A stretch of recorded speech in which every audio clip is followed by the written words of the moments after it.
असल में विवेक बिंद्रा जैसे लोग हैं जो इस तरह से एंटी कॉन्स्टिट्यूशनल बात करते हैं, एंटी ह्यूमन बात करते हैं, इन लोगों का असली चेहरा हम लोग तो पहले से जानते हैं। लेकिन इस तरह की बात ऐसा नहीं कि पहली बार उन्होंने की है, उनके मन में है, यदा कदा करते रहते हैं। अब क्या है, अब थोड़ा सोशल मीडिया का समय है, अब पकड़ में आ जा रहे हैं। इनकी चोरी जो है, इनका जो जनेऊ है ना, अंदर जो चमड़ी के अंदर का जो जनेऊ है, ये अब बाहर आ जा रहा है।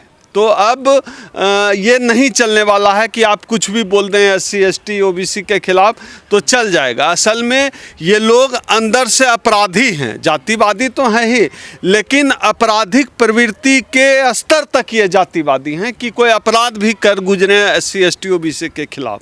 तो ऐसे लोगों को मुझे लगता है कि माननीय सर्वोच्च न्यायालय को, अमित शाह जी को तुरंत एक्शन लेना चाहिए, नरेंद्र मोदी जी को नज़र रखना चाहिए। ये लोग इन्फ्लुएंसर हैं, ये लोग समाज में जहर भरने का काम कर रहे हैं। ये आदमी इतना जातिवादी है। आज 22वीं सदी के दहलीज पर हम खड़े हैं और आज ये आदमी इस देश में इस तरह की बात कर रहा है।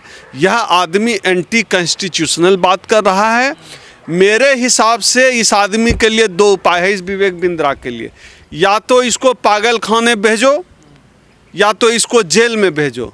इस सभ्य समाज के लायक यह आदमी नहीं है जो जाति के आधार पर, वर्ण के आधार पर, जेंडर के आधार पर देश में किसी तरह के डिस्क्रिमिनेशन की बात कर रहा है। इसका मतलब है कि वह संविधान के खिलाफ बात कर रहा है, वह एंटी कॉन्स्टिट्यूशनल बात कर रहा है। उसके ऊपर IPC की धारा लगनी चाहिए, उस व्यक्ति को जेल में होना चाहिए या हाथ पैर बांधकर विवेक बिंद्रा को पागल खाने में डाल देना चाहिए। बढ़िया करते हैं, मतलब गुलामी लागू, कोई चीज़ अगर उनको ऑर्डर दिया जाए ना, ये कहना चाह रहे हैं वो। देखिए, नहीं, वो तो यही कहना चाह रहे हैं। असल में इनके दिमाग में जो भारतीय सामाजिक व्यवस्था है, जो असल में मनुवादी व्यवस्था है, जो ब्राह्मणवादी व्यवस्था है, उस व्यवस्था में होता तो यही है।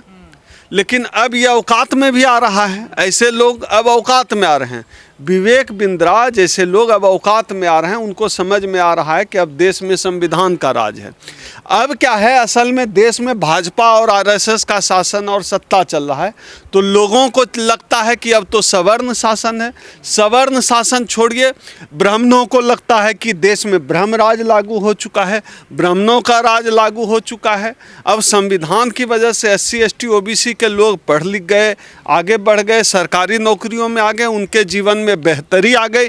यह बात उनको बर्दाश्त नहीं होती है, तो उनके दिमाग में जो जहर है वह दिमाग जोर मारता है, तो यह मुंह से जो है हगना मुतना शुरू कर देता है। आजाद भारत में बड़ी व्यवस्था लागू करना चाहते हैं। ये तो चाहते यही है विवेक बिंद्रा की आज़ाद। उनको मैं यही बात कह रहा हूँ।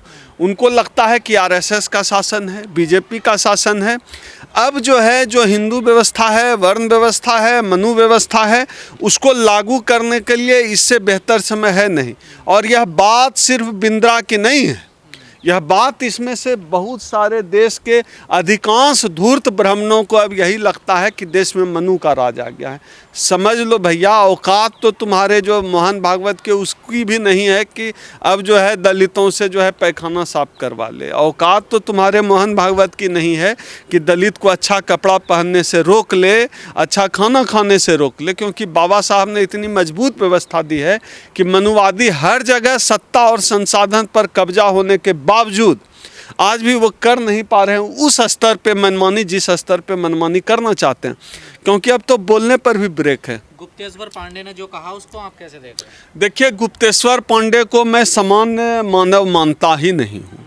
क्यों? वो असल में वो आदमी जो है वो असामान्य है, एबनॉर्मल है, उसको इलाज की ज़रूरत है। उसका दिमाग खराब हो गया है गुप्तेश्वर पांडे का। तो IPS का दिमाग खराब नहीं होता है। हिटलर तो एक देश का शासक था, उसका दिमाग खराब था।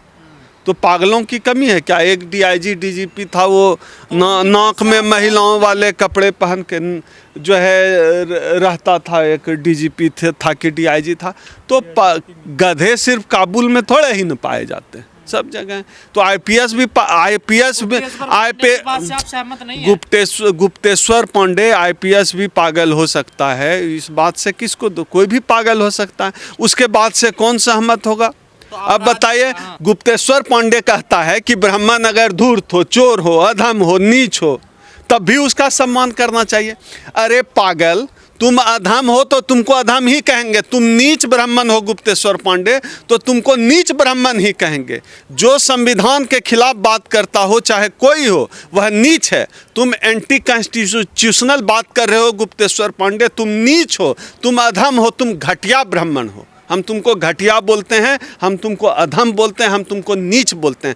जो भी है इस देश में, भारत देश में एंटी कॉन्स्टिट्यूशनल बात करेगा वो अधम है, नीच है, घटिया है, पागल है, क्रैक है। उसको पेड़ से बांध के उल्टा लटका देना चाहिए। सब चोर को चोर नहीं कहा जाएगा भाई। ये ब्राह्मण राज नहीं चल रहा है, मनु का राज नहीं चल रहा है, ये बाबा साहब डॉक्टर अंबेडकर का राज चल रहा है। यहाँ चोर चोर ही कहा जाएगा, वो किसी जाति का हो। ये लोग संविधान को नहीं मानते क्या? नहीं मानते, तभी तो वो पहले डीजीपी था, जुगाड़ लगाया कि जो है नीतीश कुमार उसको जदयू से जो है राजनीति में ले आए।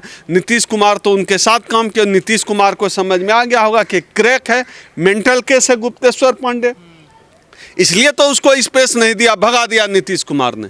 क्यों भगाया? डीजीपी को कोई भगाता है? एक्स डीजीपी को कोई नॉर्मल आईपीएस भी जो है राजनीति में आना चाहे तो उसका दोनों हाथ फैलाकर स्वागत किया जाता है। तो डीजीपी था, ब्राह्मण था, लेकिन उसके साथ साथ वह मेंटल भी है। यह बात नीतीश जी समझ गए होंगे। मेंटल केस है, क्रैक केस है, इसको जो है भगा देना चाहिए। इसलिए बेइज्जत करके गुप्तेश्वर पांडे को नीतीश कुमार ने भगाया। अब ऐसे लोगों को जूते मारना चाहिए जो भारतीय संविधान के खिलाफ बात करे। तो ये लोग क्या इतिहास वगैरह नहीं पढ़ते हैं? विवेक बिंद्रा जैसे लोग जो हैं ये विवेक बिंद्रा, गुप्तेश्वर पांडे, ऐसे लोगों को अभी क्या लगता है ना, मैं जो बात बार बार कर रहा हूँ, अभी लगता है कि अभी इनके लिए सबसे बेहतर समय है। अभी ये जो राज चल रहा है बीजेपी का, आरएसएस का, इनको लगता है कि शायद ही ये सवर्ण काल है, ब्राह्मण काल है, मनु काल है, और इनके दिमाग में मनु महाराज आके बैठ गया है। तो दिमाग में बैठ गया है मनु महाराज, तो बात क्या करेगा? बात वही कर रहा है जो मनुवादी व्यवस्था की बात है। हाँ, इनका राज चल रहा है। पिछड़ा देखिए, प्रधानमंत्री है, आदिवासी राष्ट्रपति है। यही बात तो इनको समझ में नहीं आती है। हाँ। यही बात तो इनके समझ से बाहर है ना। यही बात अब लगता है आरएसएस का राज तो है, लेकिन अब आरएसएस की भी मजबूरी है, जाए कहाँ? इस देश में वोटर तो दलित पिछड़ा है, आबादी तो दलित पिछड़ा है। कितना है? ब्राह्मण है ही नहीं। ब्राह्मणों की आबादी 3% है और घट गया होगा। तो वोटर तो दलित पिछड़ा है। तो शासन में, सत्ता में तो भागीदारी कोई शौक से थोड़े दे रहा है। इनकी मजबूरी है कि SC ST OBC को शासन में लाएं, ना लाएंगे तो वोट कैसे मिलेगा? इसके पहले तो तवलीन सिंह ने भी कहा था कि आरक्षण को खत्म कर देना चाहिए इंडियन एक्सप्रेस में। तवलीन सिंह क्या है कि इन लोगों के मन में बहुत पहले से जातिवाद भरा हुआ था। इनको बर्दाश्त नहीं है कि कोई जो है दलित पिछड़ा आगे बढ़े। इनके दिमाग में दलितों की छवि झोला छाप की थी। अब इनको समझ में नहीं आ रहा है कि भाई तो झोला छाप होता था दलित, अब ओम सुधा जैसा आदमी टाई कोट पहनता है। अब जिसके लिए इनके बाप दादाओं के यहाँ जो खाट पर नहीं बैठा, वो कोट पैंट पहनकर उसके साथ हवाई जहाज में चल रहा है। आप समझ रहे हैं? यही बात इनको बर्दाश्त नहीं होता है। इसी बात से उनको दिक्कत है कि अच्छा कपड़ा कैसे पहन रहा है। तो टीवी पे आके बोल नहीं रहा, तो आ गया सोशल मीडिया। अपने दुख से परेशान है, दूसरे के सुख से परेशान है कि दलितों की ये दुर्गति वाली दलित थे तो बड़ा अच्छा था इनके लिए। फटे कपड़े पहनते थे, अंग्रेजी नहीं बोल पाते थे, अच्छा खाना नहीं खा पाते थे, तो इनके दिमाग में वही छवि है, झोला छाप। आप देखिए जब ट्विटर पे तवलीन सिंह को लेकर हैशटैग चला, कैसे लाखों लोगों के जो है कोट पैंट पहने हुए शानदार पर्सनालिटी वाले कपड़े में, अच्छे हवाई जहाज में चलते हुए लोगों ने अपने जो है फोटो ट्वीट किए।